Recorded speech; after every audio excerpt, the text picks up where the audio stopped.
Salut à tous, j'ai beaucoup de plaisir à vous retrouver pour cette deuxième partie de saison sur mongr.fr. Pour démarrer cette nouvelle série de reportages, je vous retrouve ici dans le Cantal, en région Rhône-Alpes-Auvergne, à la rencontre du volcan le plus important d'Europe. Je suis sur le GR400, un itinéraire de grande randonnée, imaginé sur le principe de 5 boucles entrelacées, chacune d'elles nous faisant découvrir une vallée des monts cantaliens. Pendant 4 jours, nous allons naviguer ensemble au fil de ces vallées et réaliser l'ascension de 2 des plus importants sommets du département. Suivez-moi pendant 4 jours sur la piste des volcans sur le GR400.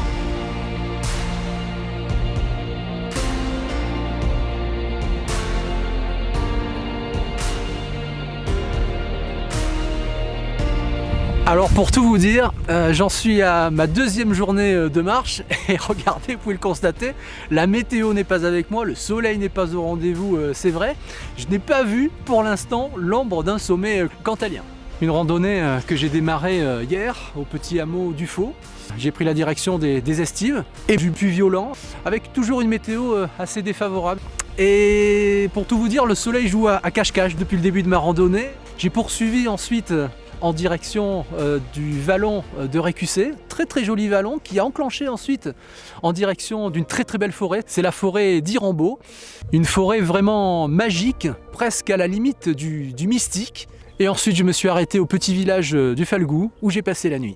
Voilà, j'ai quitté maintenant le Falgou il y a quelques heures. Je me dirige en direction du Pas de Pérol et du Puy-Marie. J'espère vraiment que la météo va se lever pour que je puisse profiter pleinement des monts du Cantal. Le volcan du Cantal, en fait, il est abordé avec plusieurs boucles. Et en fait, il y a 5 boucles qui viennent se greffer initialement sur le GR4, d'où sa dénomination GR400, qui permet de découvrir l'ensemble des 5 vallées qui gravitent autour des massifs cantaliens, quoi.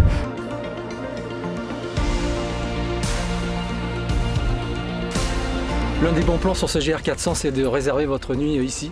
Je me trouve au Buron des Lacs. C'est un ancien buron vraiment traditionnel qui a été reconverti en gîte dans un décor à couper le souffle. C'est donc ici que je vais passer la nuit et je vous retrouve demain pour la surprise.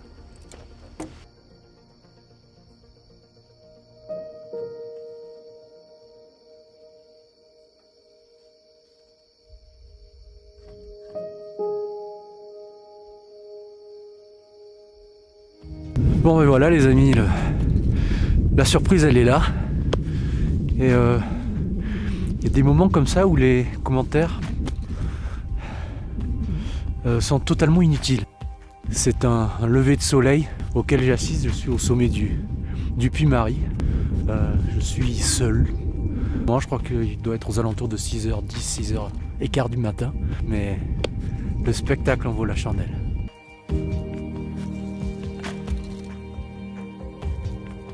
Le début, c'est peut-être de rappeler en fait que le Cantal est un des édifices volcaniques les plus grands d'Europe.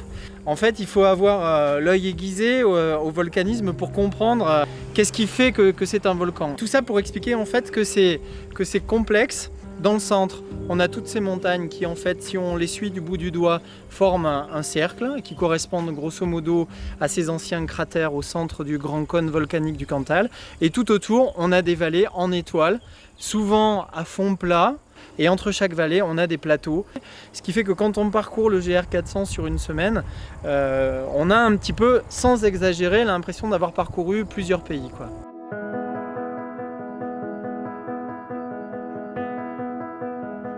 Je pense qu'un des atouts de notre point, c'est d'offrir de la haute montagne dans un paysage a priori qu'on aurait plutôt voué à des montagnes beaucoup plus douces, beaucoup plus faciles d'abord. On aurait tendance à classer le massif central dans les montagnes à vaches. Et en fait, on s'aperçoit qu'une fois qu'on est sur place, que les montagnes à vaches offrent un terrain de jeu qui, à mon avis, mérite largement le détour. Puy-Griou, ça y est, c'est le dernier des puits pour cette journée. Très sportif, hein, si vous voulez vraiment venir jusqu'au sommet. J'arrive de là-bas, en fait. J'arrive du Puy-Marie. C'était mon point de départ ce matin.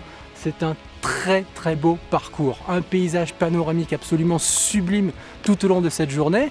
Je vais marquer une petite pause et direction le Lioran pour terminer cette étape. Le GR400, c'est un vrai GR de montagne. Le Cantal, c'est une vieille montagne, hein, mais c'est une montagne. Donc sur le GR400, tu as vraiment des passages assez montagneux où tu es dans du sec, tu es dans du raid, des passages un peu techniques avec même 2-3 barreaux de via ferrate. Et puis tu as des côtés très roulants, des lignes de crête qui sont très accessibles, que en rando avec ton sac, tu les sens, voilà, ça se déroule très bien. Donc une terre très confortable à marcher. Et puis des côtés plus rocheux, et voilà, donc la variété. Le GR400, moi je dirais le mot c'est variété.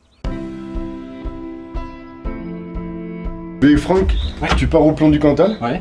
On est sur une de mes sections préférées du GR. C'est vrai. Et ce que je te propose, je t'emmène, on part tous les deux ce matin et on partage ce bon moment ensemble.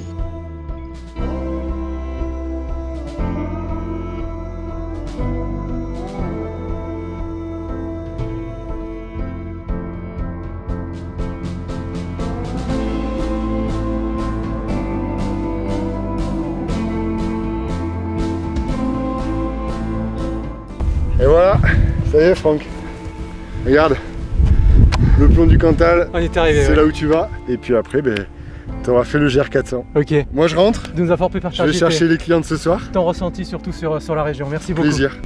Ciao. Eh bien ça y est, j'y suis. C'est le point culminant du département du Cantal, c'est le Plomb du Cantal. C'est ici que je souhaitais vous donner rendez-vous pour clore cet épisode. Quel meilleur endroit pour profiter une dernière fois de ces paysages somptueux ici en plein cœur du Cantal. Si tout comme moi vous souhaitez randonner sur le GR400, je vous conseille la lecture du topo guide Le Tour du volcan du Cantal, édité par la Fédération française de randonnée pédestre. Toutes les autres informations, conseils et vidéos, sachez les retrouver sur le site mongr.fr. Je vous donne rendez-vous très vite sur un prochain GR. Ciao.